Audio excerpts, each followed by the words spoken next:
Buenas noches, nos encontramos hoy día sábado 16 de junio en la Feria de Libros Amazonas con Cristian Ramírez, presidente del Movimiento Mundial de Intelectuales y Artistas, quien acaba de presentar su primer libro de cuentos titulado Para los Valientes, a cargo de Editorial Apogeo. ¿Qué tal, Cristian? Buenas noches, felicitaciones y cuéntanos sobre la experiencia en este primer libro tuyo. Un gusto, bien, es emocionante tener mi primer cuentario, porque mi primer libro fue un poemario.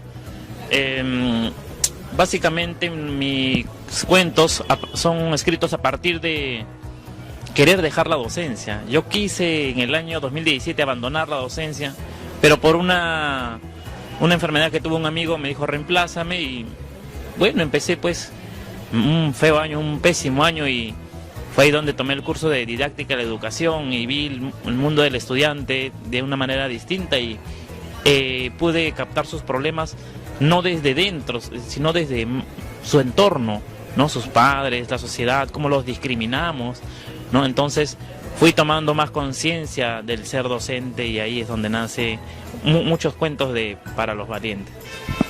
Qué bueno.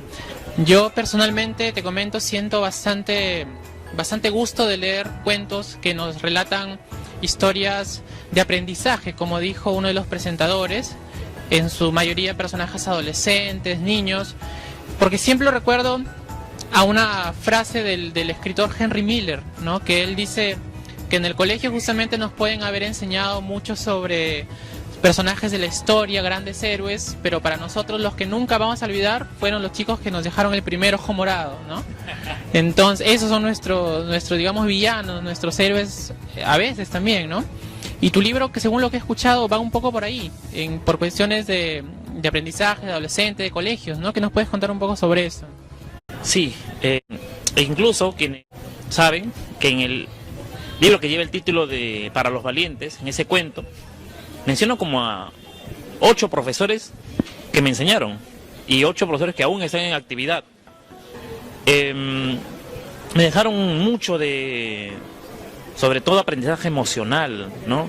No me dejaron de repente mucho conocimiento académico, ¿no? Que es lo que se nos va, ¿no? Siempre le he dicho a mis estudiantes, si yo te hablo sobre fechas, te hablo sobre nombres específicos, rebuscados, se te va a olvidar, eso es pura teoría, es recontra aburrido, le digo. Más bien acuérdate más bien de los conceptos, del criterio, acuérdate de qué puedes de repente, qué conclusión sacaste, porque eso es lo que se te va a quedar, ¿no? Y vas a ir construyendo otros pensamientos a partir de ahí. Claro, muy interesante, Cristian. Una pregunta más, según he escuchado, los cuentos tienen un corte realista urbano, por decirlo así, ¿no? Tú, ¿por qué, digamos, sientes afición por ese género? ¿O te ha nacido de manera natural, quizá? Digamos que siempre he contado, porque soy director de teatro y actor, y luego pues cuando a veces yo me di cuenta que actuar en grupo eres terrible, porque el actor tiene la fama, igual que el poeta, de ser un tardón, de ser un desobligado, un irresponsable, alguien que no le gusta seguir ciertas disciplinas. Algunos actores tienen esa fama, así que es cierto, muchas veces lo comprobé, y no se puede empezar la obra cuando no llegó el actor. Dije, voy a empezar solo. ¿Qué me hice? Me volví cuentacuentos, me volví mimo, donde uno solo puede hacer la rutina. Y a partir de ahí pues empecé ahora qué cuento, ya todo mi auditorio sabe todos los cuentos. Experiencias propias, dije, experiencias propias. Y yo pues soy alguien que digamos, estudié en un colegio nacional, en un colegio religioso en primaria, así que ¿de dónde voy a sacar un lenguaje exquisito cuando no lo tuve? No puedo ser cuadriculado para que uno sea natural tiene que escribir más o menos aproximándose a su experiencia. No te digo que escribas como hablas, eso es terrible muchas veces, ¿no? Eso no es literatura, pero aproximándose a nuestras experiencias. Yo no puedo escribir pues un cuento y diciendo que un niño dijo tal frase como de repente que hable como un médico, como un cura o como un docente. Eso no se puede, así que tengo que usar el lenguaje del niño. Y lo que agradezco a mis estudiantes es que todos los días me dan ese lenguaje. Estoy al día con el lenguaje de los estudiantes, ¿no? De los chicos por mis estudiantes. Y por eso es que alguna vez escuché la frase de un docente que dijo, en una experiencia, no recuerdo quién, mil disculpas, mi profesor fue tan bueno que se quedó en mi aula 5 años, ¿no? Es decir, hablando de eso, ¿no? De que él fue quien le enseñó, y es cierto, porque la experiencia la logré con ellos.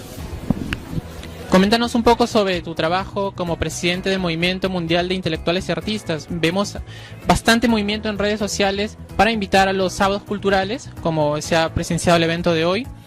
Y a modo personal me da mucho gusto, mucho orgullo que este espacio haya crecido. Esta Feria de Amazonas yo la conozco más o menos desde hace unos 18 años, desde el año 2000 que se creó. Y es notable la mejora, el avance, el desarrollo que ha ido teniendo y que sigue teniendo, ¿no? Que sigue mejorando. ¿Qué nos puedes comentar sobre eso? Un gusto, mira, me da mucho también orgullo saber y placer reconocer, y tengo el honor de ser el presidente actual de este movimiento.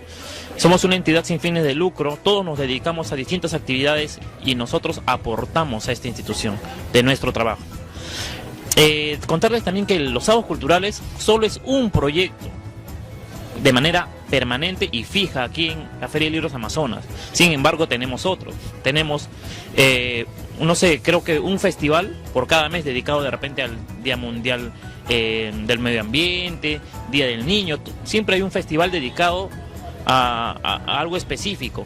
Por ejemplo, el otro festival que no es permanente, no es, digamos, fijo, sino itenerante, es el Festival Itinerante de Educación y Cultura. Por ejemplo, todo junio hemos tenido teatro cuentacuentos. El 5 hemos tenido teatro en el Teatro de San Marcos, cuentacuentos en el Teatro de San Marcos. El 12 también, el 5 fue con cuentos de horror, el 12 con cuentos de horror, ¿no? De cuentos de amor, disculpa. La semana que viene tendremos en el Salón Dorado del Teatro de Lima, ¿no? Y el 26 tenemos en la Casa Mariátegui también cuentacuentos. Estamos en constante actividad con el Movimiento Mundial de Intelectuales y Artistas, con el Festival Itinerante de Educación y Cultura. Acuérdense, amigos, que pueden convocarnos a nosotros a ongmi@hotmail.com si quieren que visitemos sus parques, hospitales, centros comunales, colegios, de manera gratuita, solamente enviando una solicitud fundamentando su petitorio. Bien, Crisa, ¿podrías por favor invitar a nuestros amigos de Cuentartes a leer tu libro? Sí, es un cuentario bastante fluido, lo he probado con mis estudiantes, de 80 páginas de pura diversión, pura ternura, pura emoción, que si eres un lector regular, es decir, no eres pues un maestro en la lectura, lo puedes leer con tranquilidad en 1 hora y media o 2 horas. El tirón he cuidado muchísimo, como corrector de estilo, he cuidado mucho como para que el estudiante no esté pues buscando ni palabras en el diccionario, ¿no? Porque las cosas más bonitas, alguna vez, como decimos los poetas, ¿no? Las cosas más bonitas, preciosas, no son las que se piensan, sino las que se sienten. Y he manejado mucho el estilo poético, ¿no? Porque yo me inicié como poeta, mi primer libro de poesía. Y me invito a todos porque es más que yo lo haya escrito, es un bonito libro, es un libro muy sensible y, como le dije antes, lleno de emociones. Muchas gracias. Muchas gracias a ti.